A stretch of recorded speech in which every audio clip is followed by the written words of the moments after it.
La socialisation. C'est un apprentissage qui permet de vivre en société.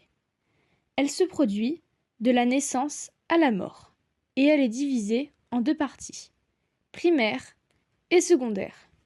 Elle est acquise via l'école, les médias, des groupes de pairs ou par la famille.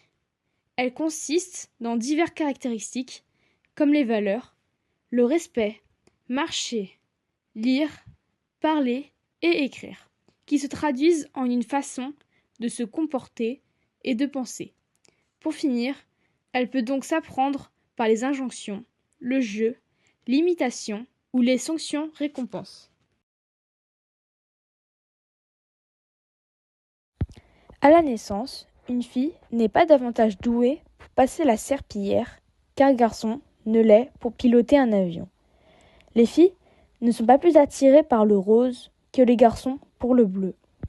Il existe de nombreuses différences qui s'observent entre les filles et les garçons et qui sont le résultat de notre socialisation. Elles sont appelées les stéréotypes. Les filles et les garçons ne sont pas élevés de la même manière. Les jeux proposés aux jeunes filles sont davantage des jouets de cuisine, de soins et domestiques que pour les garçons, leurs jouets sont plutôt des jouets de métier, manuels et extérieurs. Les adolescents. Connaissez-vous la puberté? Lors de celle-ci, le corps change. Enfin, pas comme ça, mais plutôt comme ça.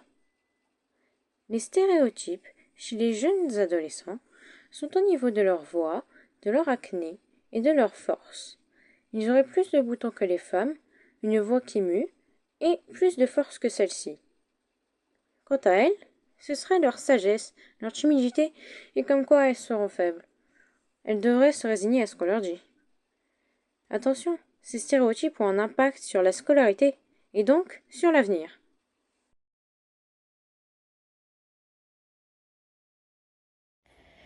À l'âge adulte, les stéréotypes sont également présents. L'enfance et l'adolescence y jouent un rôle majeur, en inculquant des valeurs sur le travail qui influent le projet de vie.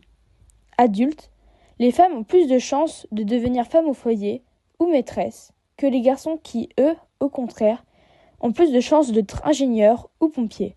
De plus, il est plus courant chez les garçons de finir en prison, de consommer de l'alcool et de la drogue et des cigarettes, et de conduire une moto car c'est lié à leur socialisation.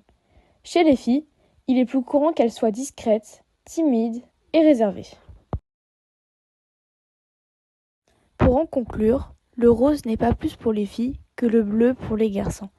Les stéréotypes ne définissent pas la personne que l'on est, même si elle reste présente dans la société. Une femme peut devenir pompière et un homme maître d'école.